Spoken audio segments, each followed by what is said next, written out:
Introduction. Being smart in business means knowing what's just around the corner. It means thinking ahead and preparing for inevitable changes that will impact the way business is conducted. This is what allows a business to be resilient and to thrive in a changing environment. Digital marketing is no different. In fact, in his book, The Personal MBA, author Josh Kaufman discusses the value of counterfactual simulation. This means imagining future possibilities and then preparing for them. Let's say that you have a big business that is doing well in a specific niche. Maybe you have a company that sells a whey protein shake. The mistake that some big businesses make is to assume that they're too big to fail and to coast along as they are. But what would happen if another company came along and released a better protein shake for a fraction of the price?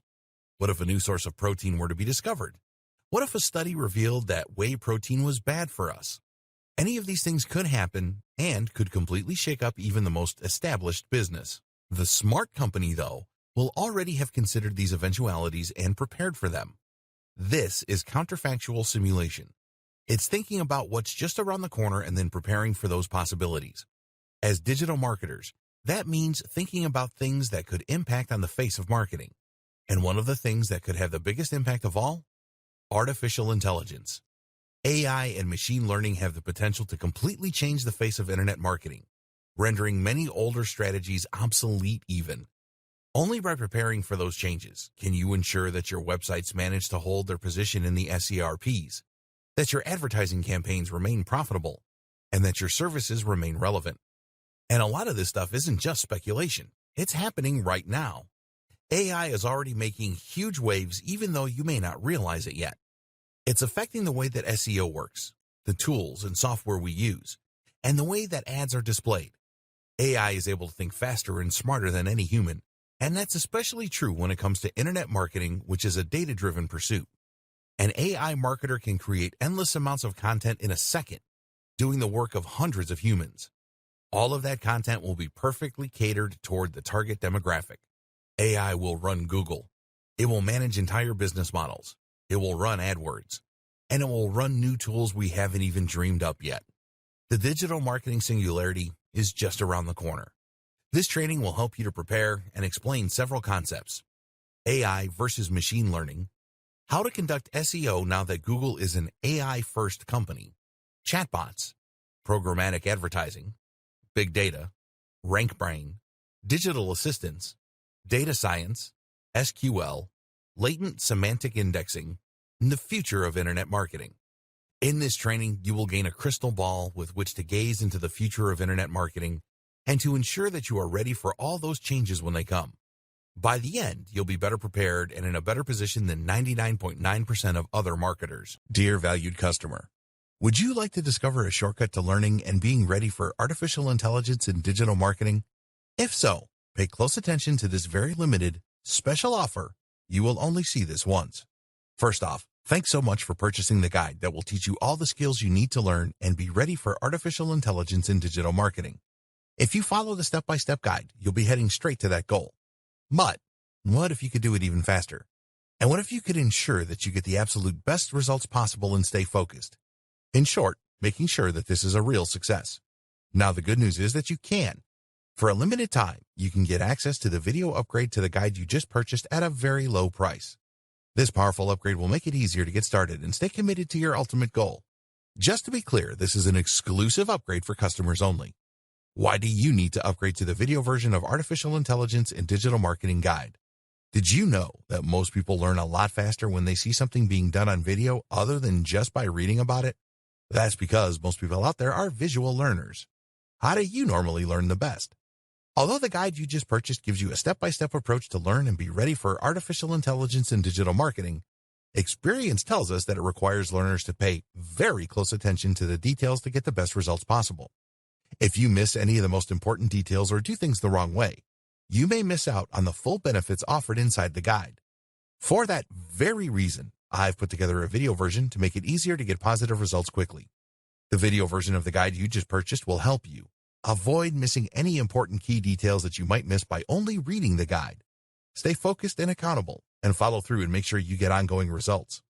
Ensure that the work you put in now keeps on giving you benefits long into the future. Introducing Artificial Intelligence in Digital Marketing Video Course. Are you ready to learn all the skills you need to learn and be ready for artificial intelligence and digital marketing a lot faster? If the answer is yes, click the link below. Of course, you're probably wondering how much this is going to cost, right? First off, cost is the wrong word. This upgrade is an investment that will pay for itself many times over. This is the next best thing to having an expert on the subject right beside you, showing you how it's done. Of course, hiring an expert would easily set you back hundreds of dollars. Luckily, you're not going to have to invest anywhere near that today to get the next best thing. Not only will you avoid many of the most common mistakes that people make when trying to learn and be ready for artificial intelligence and digital marketing, you'll notice immediate positive results in your achievements. And it's about to get even better. When you upgrade today, you'll also get this exclusive Fast Action Bonus, high-quality MP3s of the entire video version of the training, valued at $27. Don't have time to watch videos? I'm also providing you with 10 MP3s that you can use while you're on the go. Listen to them in the car, at home, or even at the office. All day, every day. And here's what's really great about this.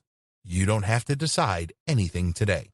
You get a full 30 days to go through the video training and decide if this is really for you. If for any reason or no reason at all, you're not 100% satisfied with everything you get inside, simply let me know and I'll refund every penny of your tiny investment. No questions asked. Here's how to get instant access to the video version today. Simply click the link below, enter your information, and you'll get instant access to the entire video training version plus the Fast Action Bonus MP3s. But please don't wait. You must grab this right now.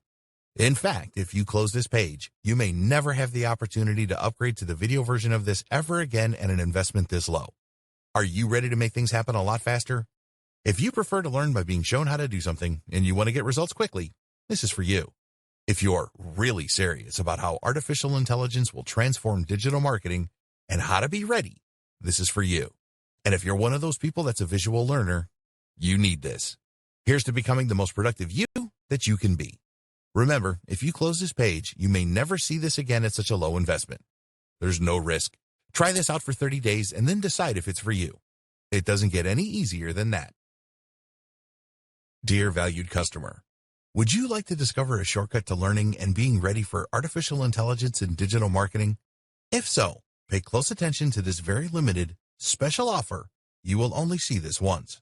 First off, thanks so much for purchasing the guide that will teach you all the skills you need to learn and be ready for artificial intelligence and digital marketing.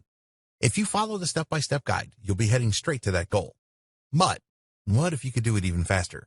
And what if you could ensure that you get the absolute best results possible and stay focused? In short, making sure that this is a real success. Now, the good news is that you can.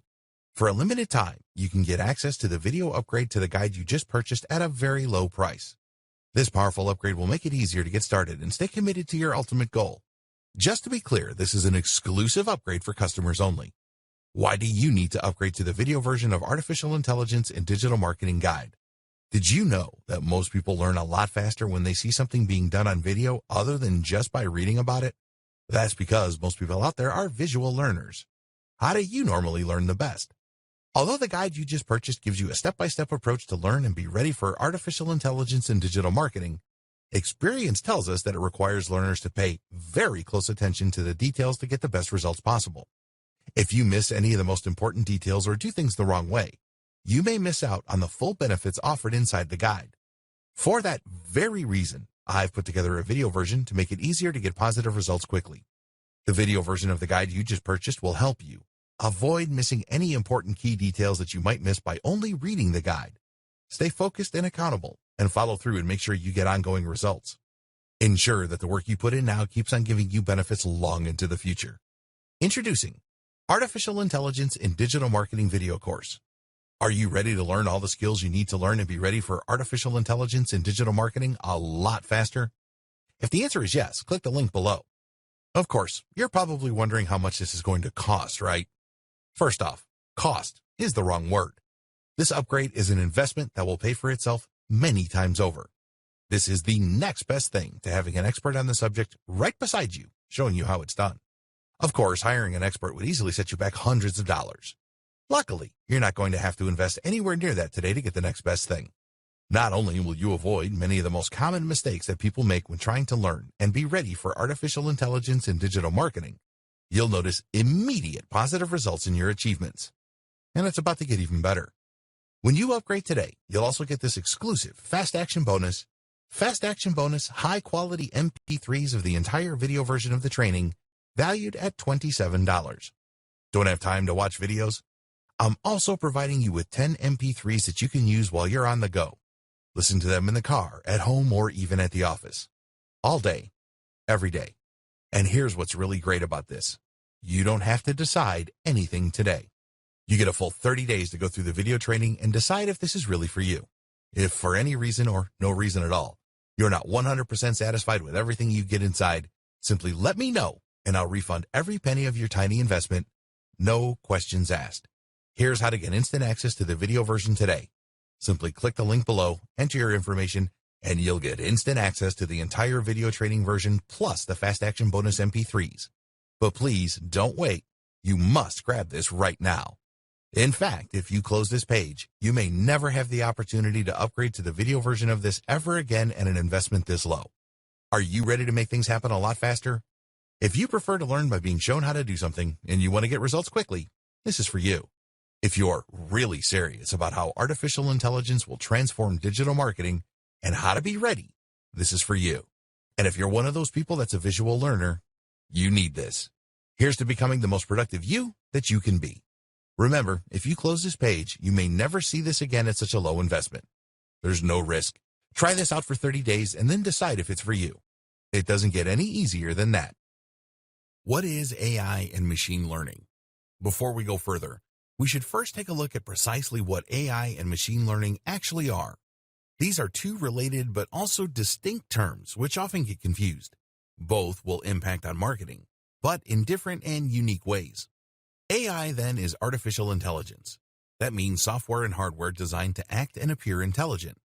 Such software is capable of making meaningful choices and conducting activities that we would normally consider the domain of humans. AI comes in two broad flavors. One is weak AI, which is also known as narrow AI. Weak AI is essentially a form of AI that is designed to perform a specific job. An example of this is the self-driving car. This form of AI is capable of knowing the positions of countless cars on the road and being able to respond by steering, accelerating, braking, etc.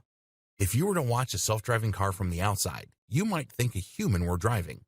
In that way, it does a job that would normally be considered a human role. But at the same time, you can't speak with a self-driving car and you can't ask it how it's feeling. A self-driving car would certainly not pass the Turing test. Note, the Turing test is a test designed to measure the effectiveness of an AI. If you talk to an AI on a chat app and you don't know that it isn't human, then it is considered to have passed the Turing test. Another example of weak AI is used when creating bad guys in computer games. These use programming in order to behave in a human-like manner and to provide a challenge for the player. However, the code is only useful in the context of the video game, and so it's not about to turn into Skynet anytime soon. Weak AI might not sound as exciting, but it is being used for a huge range of extremely exciting things, from helping to treat disease to improving the economy. Conversely, the type of AI that we often see in science fiction is what we know as general AI. This is AI that doesn't just have one purpose, but that is designed to do everything that a human might be able to do. So you could play a word game with this AI, ask it how it's feeling, or get it to look up something useful. An example of a general AI is DeepMind, owned by Google. DeepMind is a company that has developed a neural network that employs general learning algorithms to learn a huge range of different skills. Many AIs, such as IBM's Watson, are actually pre-programmed. That means that they work using a kind of flowchart and will answer questions with the same answer every time. On the other hand, DeepMind is apparently able to think and respond via a convolutional neural network. Certain behaviors are reinforced and encouraged, and these will begin to become more prominent. This isn't a perfect simulation of how a human brain works. Cognitive behavioral psychology teaches us the importance of having internal dialogues and models for thinking. However, it is the closest thing we currently have to a true general intelligence. Machine learning. Machine learning, on the other hand, works differently. Machine learning utilizes huge data sets in order to gain surprising and almost frightening capabilities at times. Machine learning essentially allows a piece of software to be trained. An obvious example of this would be computer vision. Computer vision describes the ability that some machines have to understand visual information. An example is Google Lens, which can tell you what you're pointing your phone's camera at, whether that's a type of flower or a product you can buy in stores. Computer vision is necessary for self-driving cars to successfully navigate their environments and is used by apps like Snapchat, which use filters to change people's faces. How do these work? By looking at thousands and thousands of pictures of every type of object. While the machine learning algorithm will never understand what it is looking at, it can look for patterns in the data, which will then be used to identify those objects in the future. For example, it might notice that faces are typically oval in shape, with a dark patch of hair on top. It then knows that if it sees an oval shape with a dark patch at the top, it's possibly looking at a face. Machine learning has huge potential in just about every field. In the future, it can be used to diagnose diseases more accurately than a human doctor, to advise on financial decisions, to identify fraudulent bank transfers, and much more. All of this has huge potential implications for internet marketing, and that's what we'll be exploring in the following videos. How to future-proof your marketing. Over the course of this training, we've examined a large number of different types of AI and machine learning in the context of digital marketing. The objective of all this has been to help you better prepare for the future. You know that you should start collecting as much data as possible right now, that you need to add schema markups to your site, that you should be using LSI, that you could benefit from a chatbot. You even know a little bit about SQL, just in case you ever decide to get involved behind the scenes. But in all likelihood, all of this is going to change a lot more before it enters the scene, and we can't really anticipate just how its impact will be felt. There are huge waves making their way through internet marketing, and the power of AI can't really be understated. Imagine, for instance, what will happen once AI that can write high-quality content becomes commonplace and commercially available. This technology already exists. AI that can write nearly as well as a human. But when it is allowed to cut loose on the web, it could potentially flood the internet with new enough content to double or triple its size in a matter of days. How will we know what's written by a human and what's not? What about when AI can create realistic-looking images? We've already seen the power of deep fakes. How will we know what's real and what's not? We can't really prepare for these scenarios because we don't know how they will play out. So for now, it is best to focus on what we do know. And in particular, as a marketer, that means focusing on Google's move to natural language processing and more human-like interactions. It also means that Google is going to keep getting smarter. Google used to look for keyword matches, but now it actually understands the meaning of a website and can use many more metrics in order to understand whether it is high or low quality and whether it is delivering on what it claims to do. In fact, Google likely has the potential to become the most powerful AI on the planet, owing to the huge amount of information it has access to and the huge resources that the company pour into it. This makes it increasingly difficult to game the system or to try and trick Google. The best thing we can do then, make the best quality content we can. As Google becomes more and more human, writing for Google and writing for the reader will mean essentially the same thing. It's time we started focusing on great quality content and on providing real value. The key thing to remember is that Google serves its customers first and foremost. Who are its customers? The users who use it to find information and entertainment. Google wants people to keep using its search, and as such, it needs to make sure it consistently brings up only the most relevant and interesting information. As long as you are concerned with creating great quality content for your readers, then your goals and Google's will be aligned. Thus, each time it gets a little bit smarter, that will work to your favor instead of being something you need to worry about. As Google gets smarter, it will find more ways of identifying the best quality content. And so, if you're focused on delivering that, Google will find more ways of connecting you with your audience. Combine this with more data collection and a generally more data-driven approach to marketing, and you'll be ready for the future of the industry. Google as an AI-first company. A while ago now, Google announced that it had become an AI-first company. While that may sound like meaningless marketing babble, the truth is that this determination actually has huge potential repercussions for marketers, businesses, and SEO. Firstly, what does Google mean by this? Meet the new, smarter Google. You might think of Google as a search-first company. The first product that Google provided was a search engine, and that is still what most of us associate with the company. Traditionally, Google's search engine did not work much like an AI. Rather, search worked by attempting to match search terms with the content in an article. This is why the advice for SEOs was to insert lots of key phrases into their articles so that Google spiders could read that content and quickly identify that it would be a good match for what the person was searching for. As we all know, this didn't work out perfectly for Google. Lots of unscrupulous marketers abused the system by inserting hundreds of search terms into every article, which in turn meant that content Google would show to the user would be garbled and unreadable. That's why, over time, Google has begun to work more and more like an AI. Now, Google no longer attempts to look for exact keyword matches. Instead, Google tries to answer questions that you ask it. It does this by trying to understand what the user is looking for along with the context, and then to provide relevant answers through its search. RankBrain. Google is able to do this through machine learning. Specifically, it uses a form of natural language processing, which Google refers to as RankBrain. RankBrain is at least partly responsible for helping Google to cope with phrases and words that it hasn't seen before. If RankBrain identifies a word it isn't familiar with, then it can guess what it might mean based on context and based on its usage elsewhere. This helps Google to deal with unusual searches that it hasn't seen before without simply matching search terms to content in articles. Search queries are turned into word vectors called distributed representation. These are words and phrases that are close to each other in meaning and context. RankBrain will then try to map the query into words it understands or clusters of similar words. From there, it insinuates what the searcher actually means and is looking for and provides results on that basis. RankBrain also understands the relationships between words and the way that they work together. At one point, joining words such as the or and were ignored by Google. Now, Google understands the importance of these phrases and the way in which they impact on the intent of the user. Like all the best machine learning algorithms, RankBrain attempts to improve over time and adapt to users. It can see which results get clicked the most and thereby know when it is doing well and when it is getting things wrong.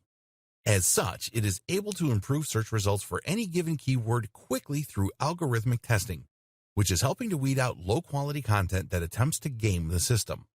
RankBrain works using a Tensor Processing Unit, TPU, which is an AI-specific piece of hardware stored in Google's data centers.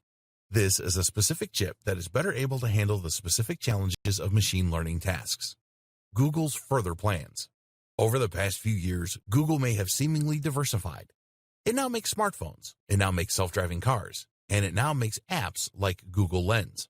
But at the heart of all these initiatives is some form of AI or machine learning. Google Lens uses machine learning to identify objects in a scene and allow users to that way search the real world around them. Self-driving cars, of course, are highly reliant of various forms of AI. And the Google Pixel phones? Arguably, their main focus is putting Google Assistant in everyone's pockets. And this is the real clue as to what Google is up to. Google Assistant is an AI and virtual assistant that users can use to get weather reports, to book taxis, to play music, and much more.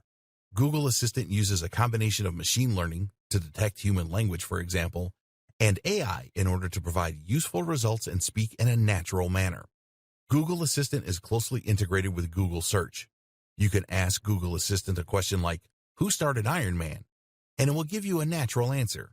It does this by first using machine learning to turn your speech into a string, then by using Google Search in order to look up useful answers, which involves machine learning in the form of RankBrain, then by using narrow AI to extract the most useful answers from the best web pages, and then by using another form of narrow AI to provide the response in a natural-sounding manner, which is designed to appear like general AI.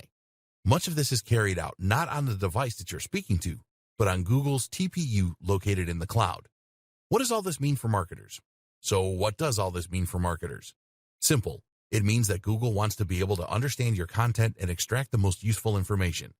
It no longer wants you to use rigid keywords, and it wants you to prepare for a more voice-driven form of search. Google is betting big on AI and machine learning. It believes that in the future, AI assistants will be huge, and it wants Google Assistant to be number one.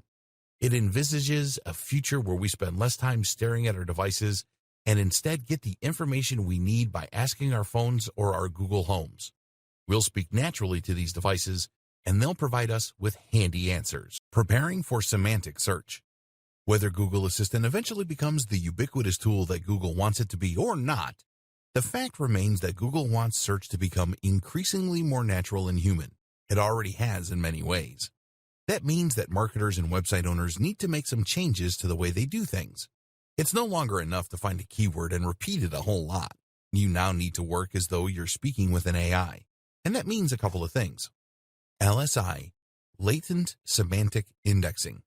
Latent semantic indexing is one of the most important things to consider if you're interested in improving your SEO and getting to the top of Google.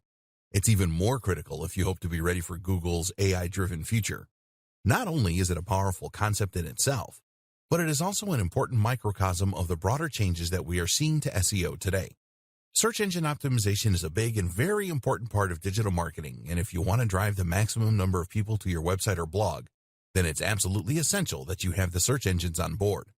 In the past, SEO has largely relied on creating tons of content around a certain topic and repeatedly using a set number of keywords or key phrases in that content in order to help Google identify the subject and help the right visitors to find your pages. Unfortunately, a few people began to take advantage of this system and began keyword stuffing by using the same keywords over and over again to the point of distraction. Google had to get smarter, and so it did.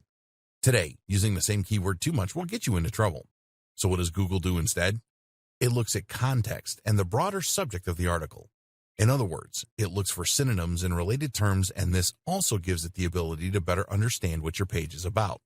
For instance, if you had written an article about decision trees, then in the past, Google could theoretically have gotten confused and brought your site up as a result when someone searched for trees. It may have thought you were talking about decisions about trees. Now, though, it can look for related terms like flowchart and thus help to more accurately match article to reader. LSI actually comes from mathematics and uses a technique called singular value decomposition. This means that it will scan unstructured data and look for the relationships between the words and concepts within. How to handle LSI? So, how do you make sure your site is LSI optimized? Short answer, you don't. While it is obviously tempting for SEO companies to now start offering their LSI optimized services, the truth is that you should have been doing this all along and without thinking about it. That's what the best web marketers like Andre Ellison have always recommended, and it's what Matt Cutts advises as well. In short, writing naturally should mean that you are including synonyms and related topics. Otherwise, your writing is going to sound pretty repetitive. The moral is what it's always been: stop double guessing and just write for the reader. This is something we'll come back to again and again with regards to preparing for a smarter Google. But there are also some other tips you can keep in mind if you want to ensure that Google knows what you're talking about. First, make sure that you use more than one search phrase. It's a good idea for a whole host of reasons to use a combination of different search terms rather than targeting just a single one. Seeing as Google will often show results that don't use the exact key phrase the person searched for, it makes sense to try and include a few popular iterations of the same term. Likewise, you should make sure to use good and varied vocabulary around the topic. This helps to better demonstrate the context and the subject matter of your article. Rather than filling an article with random synonyms, think instead about words that would often occur alongside the topic you're working with, such as our earlier example of flowcharts. This is called co-occurrence, and it's the kind of thing that machine learning algorithms love. Structured data. The other big concept that SEOs need to consider in order to be ready for the AI Google of the future is schema markups, also known as structured data, also known as rich data. Remember, Google's aim is to enable Assistant to answer natural language questions with useful responses, which will draw on information found on the web. Google doesn't just want to pull up a list of useful search results. It wants to be able to answer questions. So if someone asks how to make bolognese, it will simply read out the ingredients. In order to do this, Google needs to be able to find that most relevant information in a passage of text and then pull out the specific answer. This takes the concept of RankBrain to the next level, allowing it to understand not just what an article is about, but how each paragraph in that article functions. The problem is that Google's AI can't quite do this yet, at least not well enough to be able to usefully provide answers for people without occasionally including complete nonsense. That's where schema markups come in. The idea of a schema markup is to essentially annotate your articles and blog posts by telling Google what each bit is and what it does. Essentially, you're saying this is a list of ingredients, or this is a user rating. This also helps Google to provide what are known as rich snippets. Rich snippets are search results on the SERP's search engine result pages that include more than just a meta description. You might see a search result listed, for instance, that also includes bullet point steps or that includes ingredients for the meal. This way, the user can see the information they're looking for without even needing to leave that website. How to use markups. Markups look a lot like HTML. Here's an example of what this might look like. That is basically telling Google that you are talking about a local business, the Candle Factory. You can also use schema to highlight product names, authors, aggregate ratings, software applications, restaurants, movies, and much more. To use this information, you can either look up the HTML code and implement it yourself, or you can use Google's handy markup helper, https://www.google.com/webmasters/markup-helper/u/0.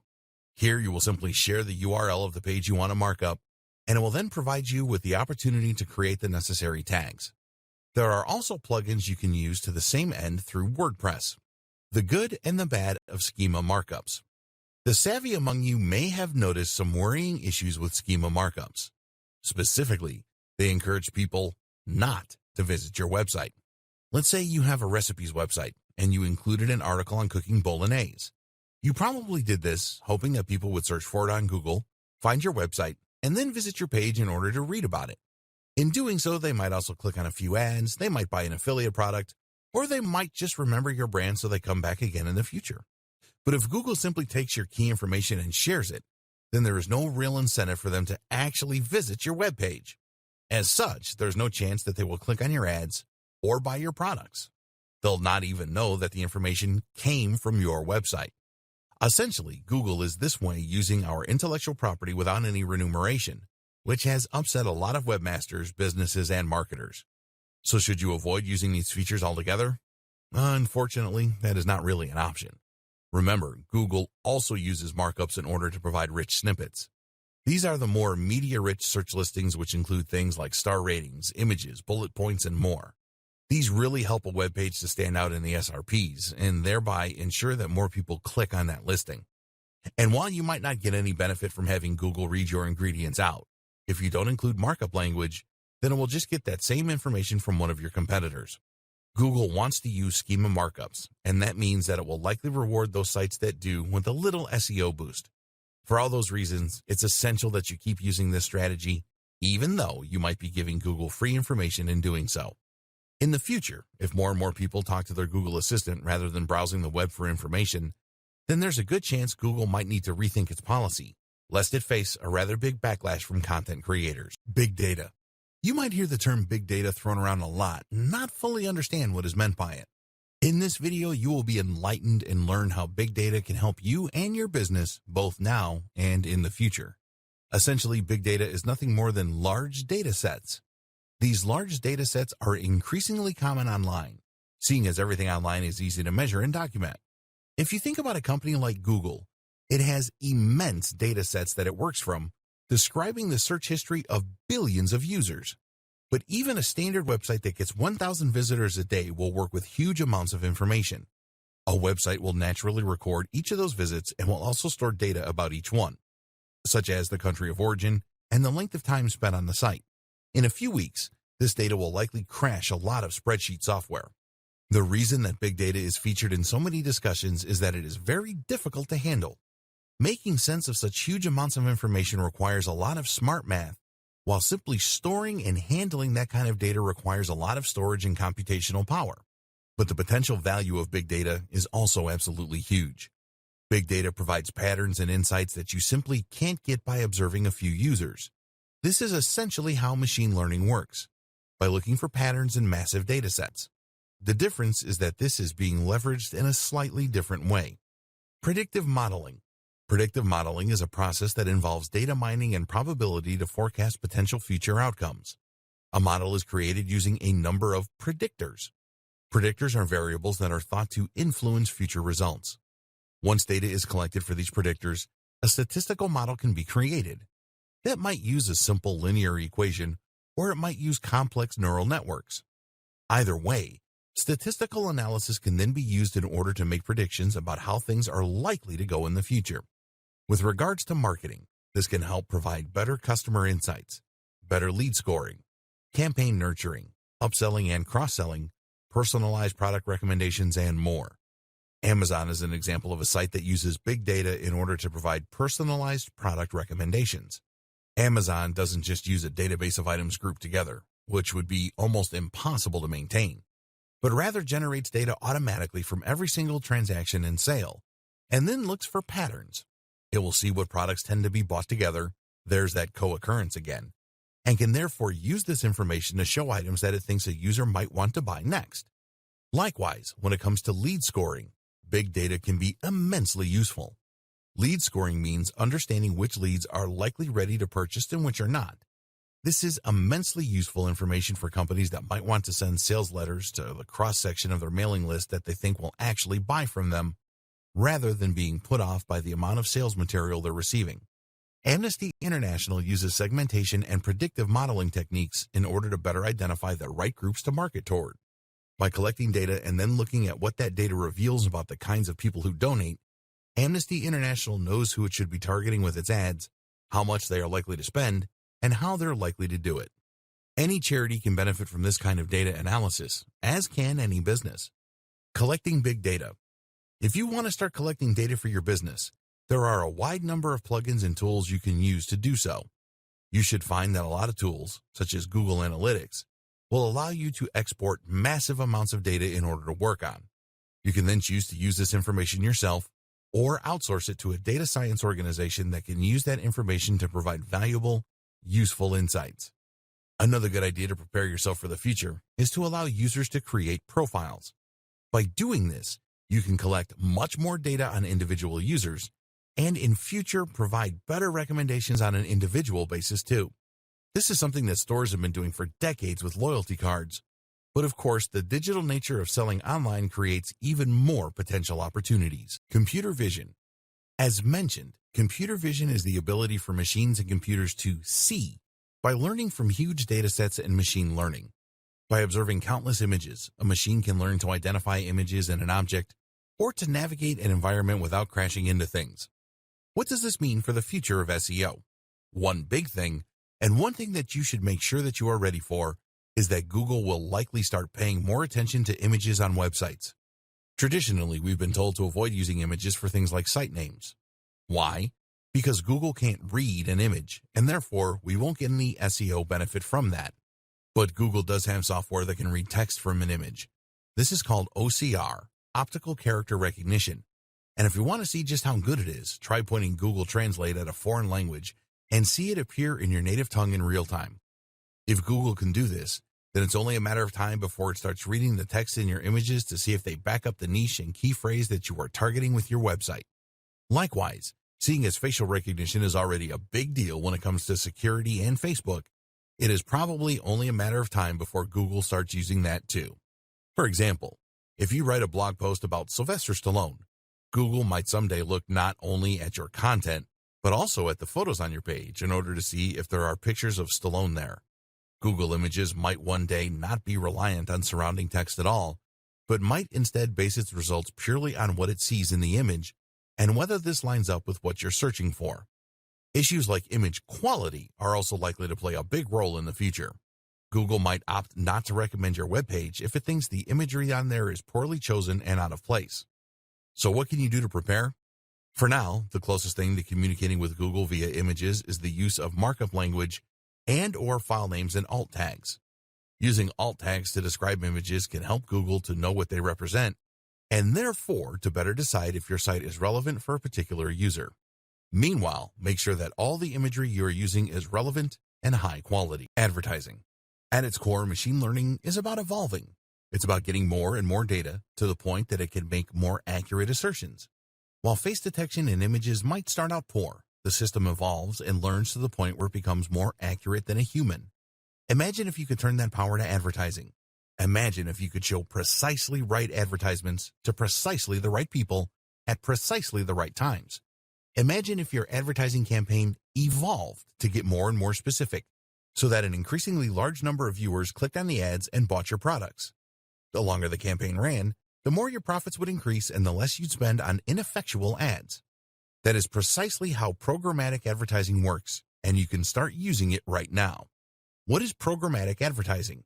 Programmatic advertising campaigns allow marketers to buy native ads on a variety of publisher sites while using smart algorithms to ensure that they are targeting the right viewers at the right times, all while remaining within budget thanks to a bidding system that allows them to compete for impressions with other advertisers.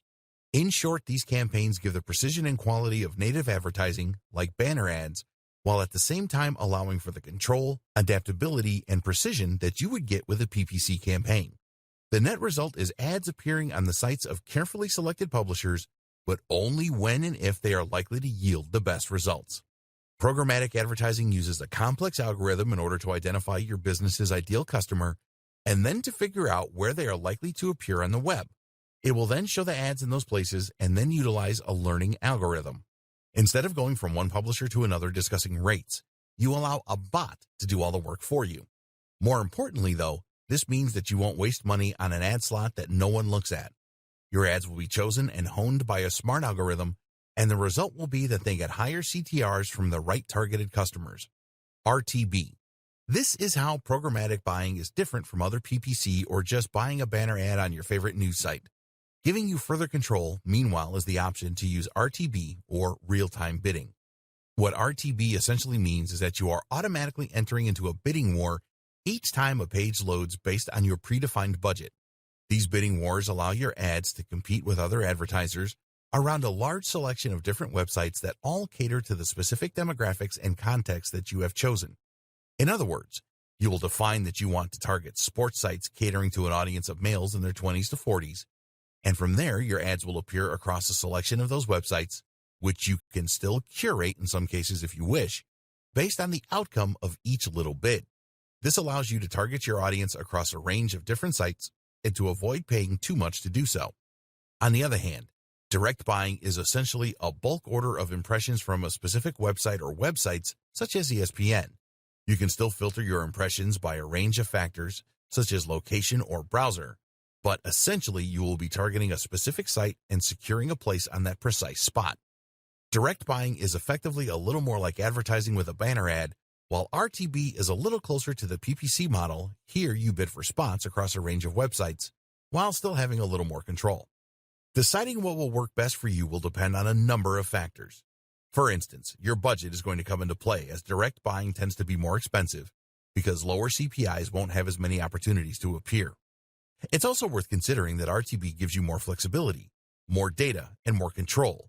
You can identify which sites are working best for you, at which times, and for which viewers, and then you can further tailor your approach accordingly. On the other hand, though, if you bid too low using RTB, then you risk your ads not appearing at all. This is in direct contrast to direct buys, which essentially guarantee you your ad spot and that you will eventually be certain to get that number of impressions. This is useful for a company with more concrete goals and a fixed timescale. Likewise, with direct buying, you will be able to more tightly control where your advertising appears and forge a closer relationship between your brand and that of the publisher. So different approaches will work for different marketers and for different purposes. Your job is to decide which works best for you, and the best way to do that may be to dip your toe in and try them out for yourself. How to be more successful with programmatic buying. Programmatic advertising has very quickly risen to prominence in the online marketing industry and is an important new tool for any business that wants to reach a bigger audience. That said, though, even the best programmatic tools are only as effective as the people controlling them, so before you get ahead of yourself, consider these 4 crucial tips to ensure your success. Don't forget the creative component. No matter how well targeted your ads are or how smart your campaign is in terms of exposure, if you haven't invested in the creative aspect, then those ads are going to fall flat. Design your ads well and test to see which designs work best. Likewise, think about your brand identity and how you can strengthen this even through ads that don't get clicked. Choose a programmatic partner who can help you with this aspect. Consider audience and context. Before choosing which publishers to work with, you need to look at the audience they are attracting as well as the context. The ideal partner will be a site that writes about topics related to yours and targets the precise same demographic you are. In some cases, though, you won't be able to find both, and thus you will need to select publishers that provide the best balance.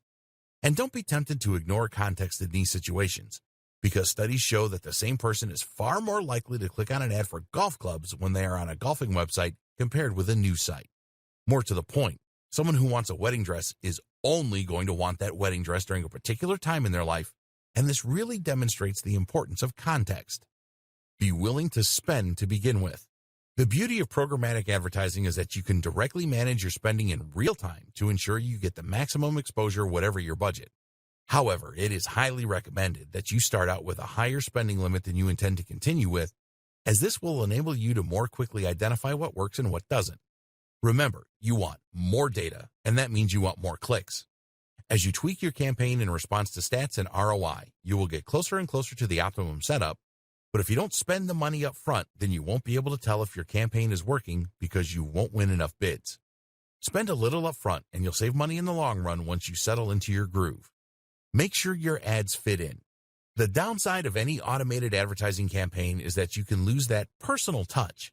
The benefits that come from working with a publisher to develop an advertising campaign that matches the tone and appearance of their overall site and that they will help to promote throughout their content. Unfortunately, native advertising is difficult to scale, which is why so many automatic platforms are popular. To be successful with programmatic advertising, this is something you need to consider. Your ad is targeting the right people, on the right devices in the right context. But is it the right fit for the job? This ad needs to look like a native ad in the same way that a banner ad would. Creating ads that will blend into a number of environments is one way to do this. Another is to choose a tool that allows you to select the brands you want to work with, and then to choose those that are already closely aligned with your own goals and style. Email marketing. The key to success on the web is not just to gain traffic, but also to control that traffic. What does that mean? It means that you need to know how to decide which of your visitors you want to talk to at any time. It means that you need to understand your visitors and to know what they are thinking, what their moods are, and what they're interested in at any given time. And it means you need to know how and when to strike when it comes to selling products or encouraging people to sign up to your mailing list. This is a theme we've seen come up time and again with machine learning and AI, and email marketing is no different. You can do all this by building a mailing list and then segmenting that list. First, let's go over the basics of email marketing again for those that aren't familiar. Email marketing is, of course, the process of marketing via email. In other words, this means you're going to be building a big list, a collection of emails, and you'll do this by asking visitors to your site to share their contact details when they land on your homepage. This, in turn, requires an autoresponder. An autoresponder is a tool that you use to create email forms and then to manage all of the contacts on your list. You can use the form somewhere on your page to let people input their details, and you'll use the autoresponder to actually send all your emails. It should be immediately apparent what the value of this is. Sending all your emails manually using Gmail or another web client is not easy and would likely result in many not getting delivered. You'd have to send lots of different emails for longer lists, and you need to manually manage any requests to subscribe or unsubscribe. An autoresponder manages all of that for you, so you just need to write one email and then click send. The other benefit of an autoresponder is that it can collect data for you and use that information to do a range of different things. For example, an autoresponder can show you the percentage of subscribers who actually open your emails. If your email subject headings aren't successfully encouraging people to read, then you can identify this problem and work on a solution. Suddenly, we're using a data-driven approach in machine learning again. You can then see all the visitors who did read a given message in one place, or choose to see all the ones that didn't. You can see the open rate for different individual visitors, and you organize your list by different factors. That's another handy thing about using an autoresponder. It will allow you to grab more information using the form embedded on your page, and that information can then be used to group your visitors. Want to just message the men? Go for it. Want to just message the people over 30? You can do that too. Or how about having multiple different mailing lists for different brands, or even for different products? All of this can be accomplished using just a single autoresponder. And of course, this kind of control and automation opens up all sorts of possibilities when it comes to AI and machine learning for marketers. Lead warmth and email segmentation. The true power of all this information comes from being able to use that data in order to pick and choose who your messages go to. For instance, you can decide that you want to send an email only to people who fall into particular categories. What we're interested in to begin with is sending emails based on engagement, retention, and lead warmth. A lead is anyone who has shown some kind of interest in buying from you. That means that anyone who has signed up to your mailing list can be considered a lead because they have demonstrated an interest simply by doing this. But at the same time, a lead is also anyone who visits your site or who takes your card. This is a cold lead, whereas someone who actually gives you their contact details is a warm lead. Leads get warmer the more interest they show in what you do and what you're selling. And the warmer a lead is, the more likely they are to buy from you. In fact, this is the true and most useful purpose of having a mailing list to begin with. It allows you to take your ice-cold leads and turn them into warm leads and then paying customers. I always liken this to asking for someone's phone number. If you were just to walk up to someone in a club and ask for their number, they'd likely just tell you to go away. Why would they give you their number when they know nothing about you and have shown no interest in you? First, you need to chat to them and let them get to know you. If they look at you and smile, they're a cold lead. If they respond to your witty banter and tell you their name, they're a warm lead. If they've kissed you or let you buy them a drink, they're a hot lead. And once they're hot, you can ask for their number. This is all about timing. Time this wrong, and they're not going to give you their number because you haven't laid the groundwork. The exact same thing is true with internet marketing. If someone visits your site and you tell them right away to buy your product, they won't. Why would they? You haven't given them any reason to trust you. You haven't told them anything about you. They don't know much about the product. Ask them to hand over their email after a few blog posts, though, and you can gently start to increase engagement. This is then when you wow them with all your information and all your knowledge. You entertain them a little, and you let them get to know you. If they don't open your emails, that's the equivalent of giving you the cold shoulder. That's like the girl or guy in the club that isn't laughing at your jokes and keeps looking away. If you try and sell to them now, you become spam, and you get deleted. And they never return to your website. But if they open your emails, you know you're in with a shot. That means you can then send them some more information about your products and get them excited for your product launch. If during that they still keep opening your emails, then you know you've got an even better chance of success. If you now try and sell to them, there's a much better chance they'll buy from you. Using email segmentation, you can do exactly that. You can see which of your visitors are actually opening your emails, are actually clicking your links, and are scrolling down to the bottom. In fact, using cookies, it is even possible to see which of those visitors has been to your website and looked at your products. You can see who has hovered on your products and been tempted to click buy. Email segmentation combined with machine learning. If you have been paying close attention, then you might already have figured out where this is going. Remember when we discussed big data, we said that you could use predictive analytics in order to better rate leads? This is where things could get really interesting for the autoresponders of the future. Imagine if your autoresponder not only segmented your audience and looked at the open rates and engagement, but if it could look for trends across huge data sets. In other words, what if your autoresponder recorded every single person who bought from you and assessed what actions they usually took first?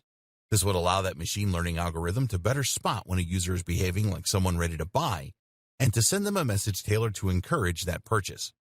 This could be combined with smart recommendations in order to improve their likelihood of buying even more. This is already being used by some big brands, so it's only a matter of time until more of us get access to this same amount of precision. Tips marketers can follow now. For any of that to work, you also need to make sure that people are signing up to your mailing list in the first place. Again, this will help us to prepare for the AI-powered future. There are a few ways you can encourage this. Firstly, make sure that you show your mailing list wherever you can. At the very least, that should mean that your mailing list is shown at the bottom of your post. At the same time, though, you can also place this in the sidebar so that your list is visible on every page of your site. Another tip is to make sure that you draw attention to it. A mistake a lot of people make is to create their mailing list and then just hope that people see it. Far more effective is to occasionally tell people about it and to explain in your post why it's a good opportunity and why people should be excited to sign up. Here's the thing, though, you should always be honest. The aim of a mailing list is not to grow it as much as you possibly can. Instead, the aim is to grow it as much as you can with only highly targeted visitors. If your visitors have no interest in what you're offering through your list, then you will just frustrate them and effectively be spamming. Chatbots. Chatbots are an increasingly popular tool for marketers, business owners, and webmasters. So what is a chatbot?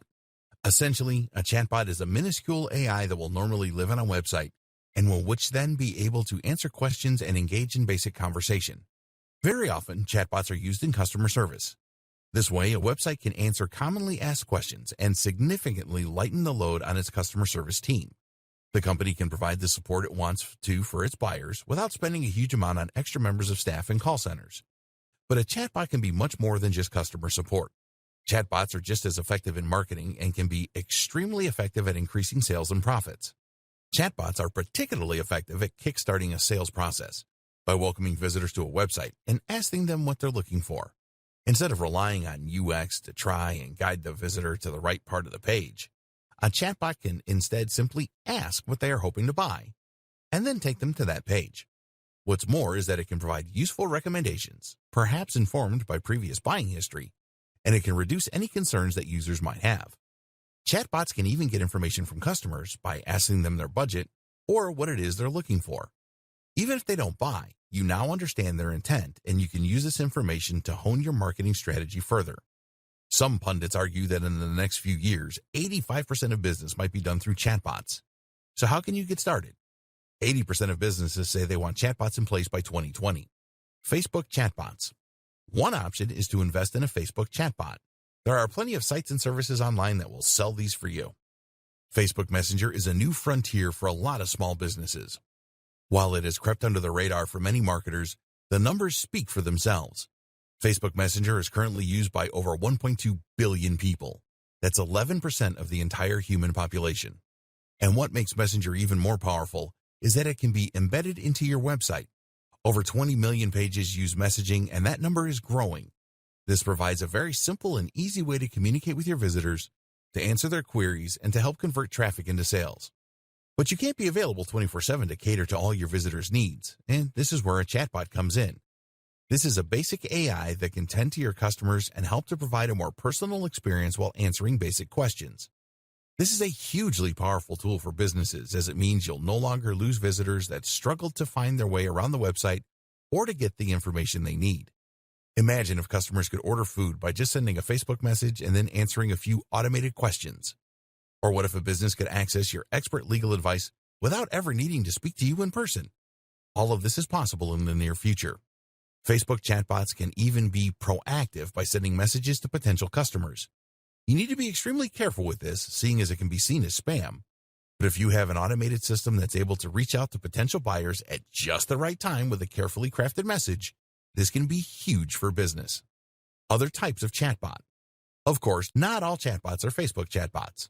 There are many other ways to implement chatbots into a website, from creating them from scratch using homemade software, to using them to respond to emails or SMS. Developing your AI skills using SQL. If you want to ensure you aren't left behind by developments in AI and machine learning, then it may pay to learn relevant skills that you can use to implement your own strategies.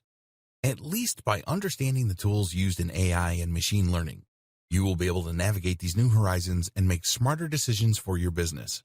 One of the key concepts to understand then is SQL.